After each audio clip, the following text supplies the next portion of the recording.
Despite being a left-leaning individual, Andrew Schulz is surprisingly down-to-earth on a lot of his political takes, and you could actually consider him to be instrumental in electing Donald Trump when he had him on for an interview that, of course, went mega viral, okay? So what we see today, of course, is Andrew Schulz actually taking New York Times journalist David Marchese to task when we're talking about journalism, agendas of the media, and, of course, freedom of speech. But before we get to these clips, don't forget to like and comment on this video so we can break through the algorithms. Here we go. When you said a second ago, you're a comedian, you're on a podcast with other comedians. Yeah. Do you think there's,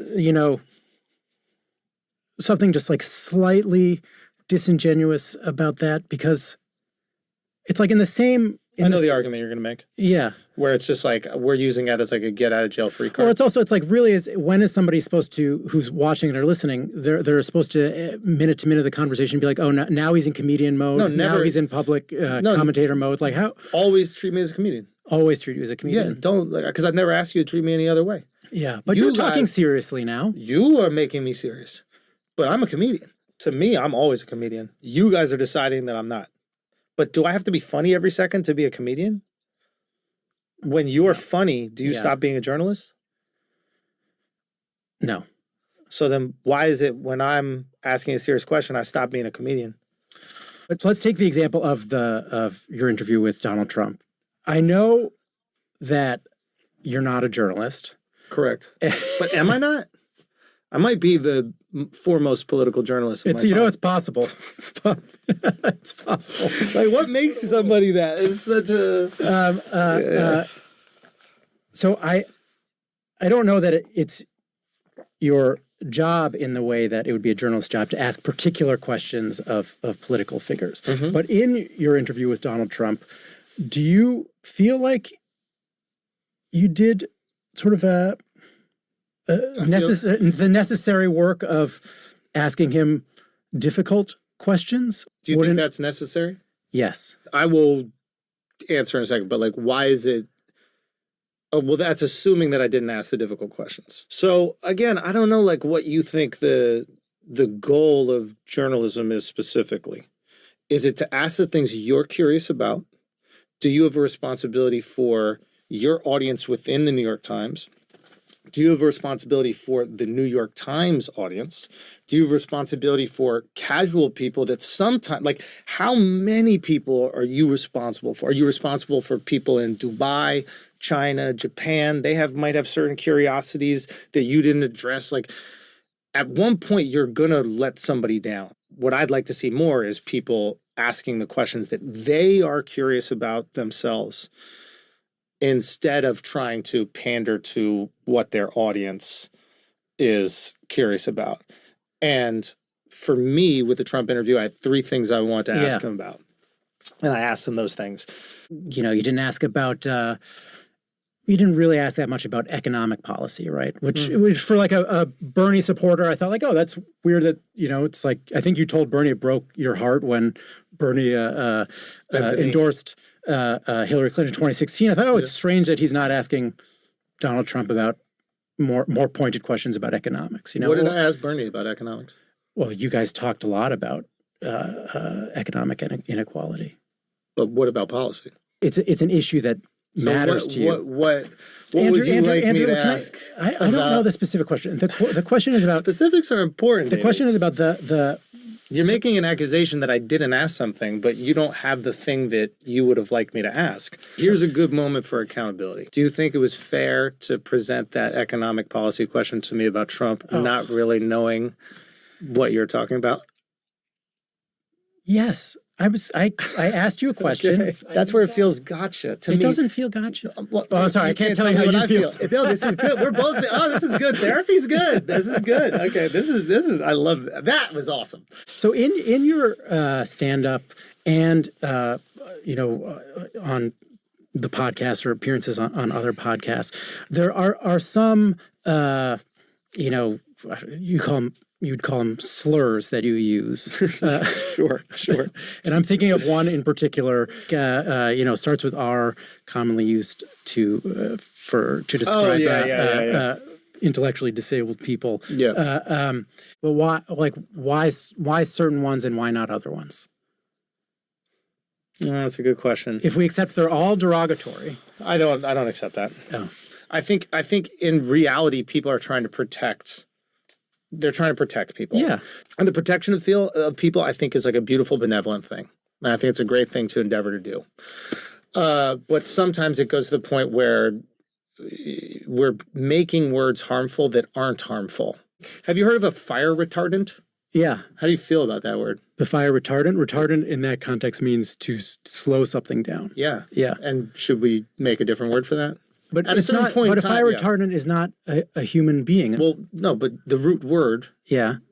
has a scientific definition. Right. That we have then labeled an emotional, painful, pejorative. Yeah. That we could also remove that label. And Yeah. I think that it's mainly labeled by people who are not dealing with mental illness. I think it's people who want to, often like parents, who want to protect people who have these mental disabilities. So we're doing this thing which is beautiful at its core, which is to protect the people who may not be able to protect themselves, but we don't truly know if they are hurt by that. Now, if a parent ever said, hey, that word hurts me and I want you to say it, I'm never going to say it in front of them. I don't want to hurt you. That's not my goal. Yeah. But if they're like, and I don't want you to ever say it again in your life, then I'm like, that's not going to happen. I'll never say it around you because I just don't want to hurt you. I want to have fun. I want you to enjoy. But you can't dictate what I do or don't say. Do you like saying off-color shit with your buddies? Yeah. You do. It was fun. Yeah. And it doesn't define you as a person. No. And you feel comfortable saying it with your buddies because they know who you are. Yeah. But the reality is, like, there's always going to be somebody offended by a word or opinion or whatever you say. So at a certain point in time, like, what do? You just curtail how you speak completely so that you don't offend people? Or do you just have your constitution and understand who you are as a person and you go on living life and accept the blowback that comes with that? You know, it's just straight about that word in particular, where I saw Yeah. there was Joe Rogan said something like, you know, the ability to use that word, or like the lack of inhibition about using that word is somehow a cultural victory. I need to know the the context of that it. conversation. I think Yeah. that what I would presume, it's this idea that we're no longer going to be policing language as strictly as we had maybe in like the last 5 or 6 years. Yeah. And that we're going to understand intention a little bit more, and we're not going to, you know, I think there are people that like have great intentions and they're really trying to protect communities. And I think there are people that also have like bad intentions and they're just trying to bludgeon people with criticism. And it's a power move. And I've like seen it happen. Like, this person said this on a podcast. We are going to email every one of their sponsors and ask those sponsors to drop them. Now, that's interesting. That seems like that person is trying to exert an immense amount of power from a position that maybe they don't normally have that in their life.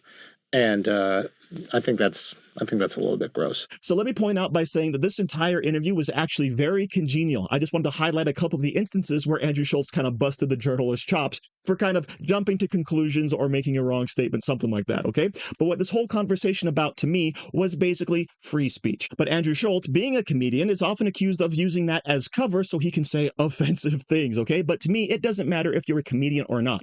I think that anybody in this country should be allowed to say whatever they want. After all, we have the First Amendment, and even though you might face some backlash in your personal life, I do believe you shouldn't be persecuted for saying words or having certain beliefs.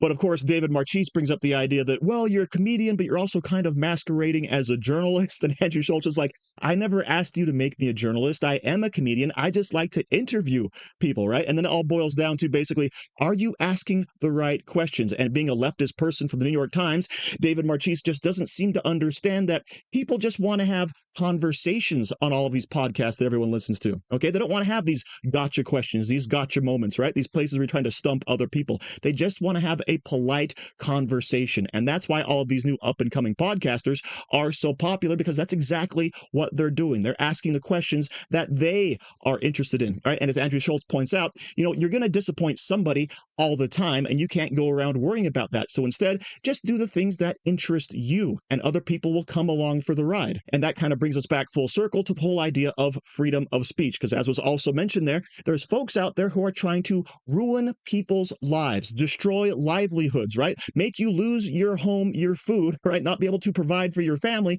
simply because you may say something they don't agree with. And this, of course, is one of my big problems with the left, right? Because no one really wants to be mean to other people, but other people will take offense at different things. Case in point, the R word, right? You can't go around saying retarded anymore for some reason because it might offend some people. Well, here's the thing. Are you actually going out there and screaming at somebody who actually is retarded in their face? Or are you just calling a buddy, a friend, someone you disagree with retarded? Because all of that is perfectly fine, in my opinion. And in our personal lives, if you knew someone who said, hey, don't use that word around me, chances are you probably wouldn't. But of course, the problem with the left is they want to police all speech because someone somewhere at some time might become offended. And then, of course, the idea comes out. Who's actually going to police this speech? Who's going to come around and make sure you don't say these words? And then, of course, what's the punishment going to be? I think at some time Jordan Peterson made the point that the people who will be enforcing this stuff are the last ones you want to have that power, which of course is why we have the First Amendment in the first place, to protect people, normal, average, everyday citizens from persecution. All right. And when you have the hate speech laws, etc., then of course you're losing that free speech. And that, of course, to me is what I thought this whole conversation was basically about. So thank you very much for watching. Don't forget to like, share, comment, subscribe, and say hi to your mom for me. Do you like t-shirts? Of course you do. And now you can support the channel by buying an Angry Teacher t-shirt designed by me, Angry Teacher. So if you like America, if you like freedom, if you like liberty, then go ahead and click the link in the description, where all designs, of course, are 100% mother approved. So enjoy yourself and find something you like today.